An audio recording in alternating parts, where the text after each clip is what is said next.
Welcome to The Explainer. I am so thrilled you're joining us today because we're diving into one of the absolute most fascinating evolutionary mysteries going on right inside our very own bodies.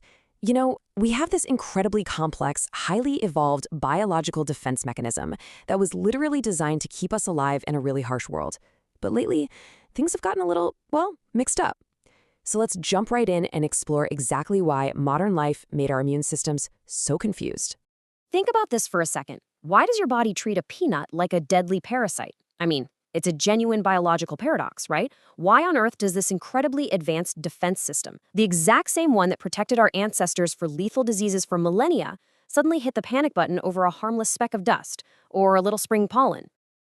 To really wrap our heads around this bizarre overreaction, we've got to travel back in time. Section 1. The Ancient Training Ground. Because to truly get the immune system of today, we have to look at the environment where it actually evolved. For millions of years, our ancestors hunted and gathered. And for thousands of years after that, even as early societies started forming, people lived incredibly close to nature. Our modern environment, the today part of the timeline, is nothing more than a tiny, super recent blip. The vast, sweeping stretch of human existence, it was spent entirely in a completely natural, totally unfiltered world.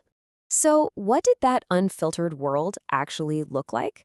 Well, it was a world absolutely packed with dirt, animals, parasites, and just countless microbes.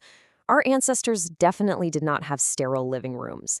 They were walking barefoot through dense forests, hunting, gathering, and living intimately with the earth. Every single day, they were exposed to a massive, mind-boggling variety of biological material. And from childhood, our immune systems basically use this constant barrage of natural interactions as a literal training ground. First, they had to interact with the natural world. Then, they had to identify the real threats. And crucially, step 3, they had to learn what should be completely ignored. The immune system was just constantly learning from the environment around it, calibrating itself day in and day out. Moving on to part 2, the Great Modern Cleanup. See, after millions of years of living one very specific way, human history experienced a dramatic, sudden shift. We completely changed our world. We went from ancient forests and intense, wild nature to building dense concrete cities. We created cleaner, highly sanitized homes and, let's be honest, started spending the vast majority of our time indoors. It was an absolute, fundamental transformation of our daily habitat. And driving this transformation were some truly monumental developments. We built sweeping sanitation systems to manage waste and get clean drinking water. We discovered antibiotics. We pioneered modern medicine. We basically waged an all-out war on the microscopic world to sanitize our environments and ultimately protect ourselves from historical killers. And we have to be clear here. These changes saved millions and millions of lives. I really want to emphasize that strongly. These advancements were a massive, indisputable victory for humanity. They allowed us to finally escape the constant threat of deadly plagues and common infections that used to routinely cut human lives tragically short. But every action has a reaction, right? Which brings us to part 3, a confused immune system. Let's look at the actual biological consequences of this newly sanitized world, specifically regarding our childhood development and our entirely new relationship with those microbes.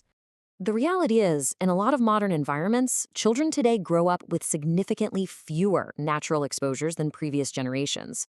And since we already know the immune system learns by interacting with the world from childhood, scientists propose that this distinct lack of natural microbial exposure drastically influences how our immune systems actually develop. Remember that ancient training ground we just talked about? Well, it's essentially been paved over. So what's the result of that missing training ground? Allergies. By definition, this is simply the immune system responding way too strongly to something that is usually totally harmless. Because the system isn't busy fighting off real dangerous threats all the time, it kind of gets confused, it gets bored, and it acts up. Now, it is so important to know that allergies are absolutely not a sign of a weak immune system. If you suffer from allergies, your body is not failing you. In fact, it's the exact opposite. Allergies represent an incredibly strong, vigorous defense response. The only problem is simply that all this massive firepower is completely misdirected.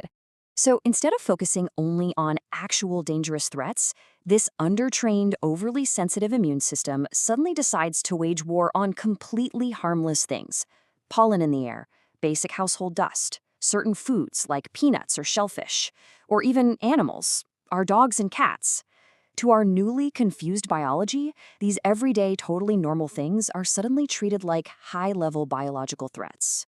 Which leads us to part 4, the irony of cleanliness.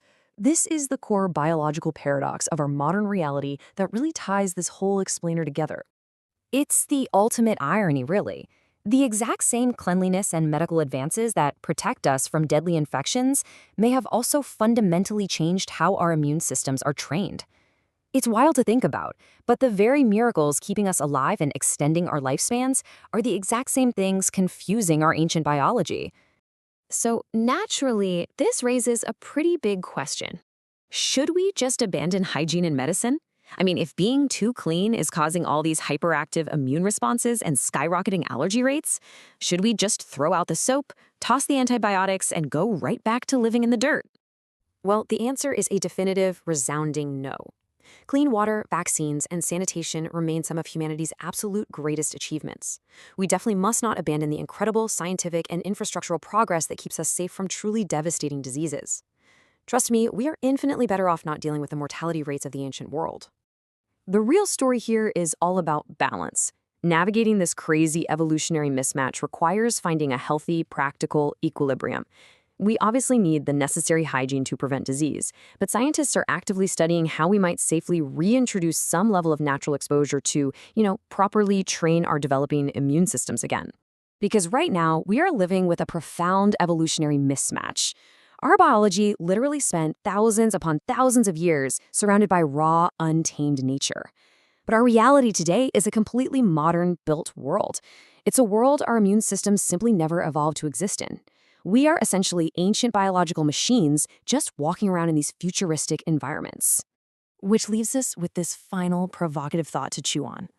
What happens when the system specifically designed to protect us actually becomes the system that causes problems? It's a fascinating irony of human progress and honestly, a stark reminder of just how deeply connected our bodies really are to the natural world we left behind. I hope this explainer helped you understand the incredible and sometimes slightly confused mechanics of your own biology. Thanks so much for exploring this with me.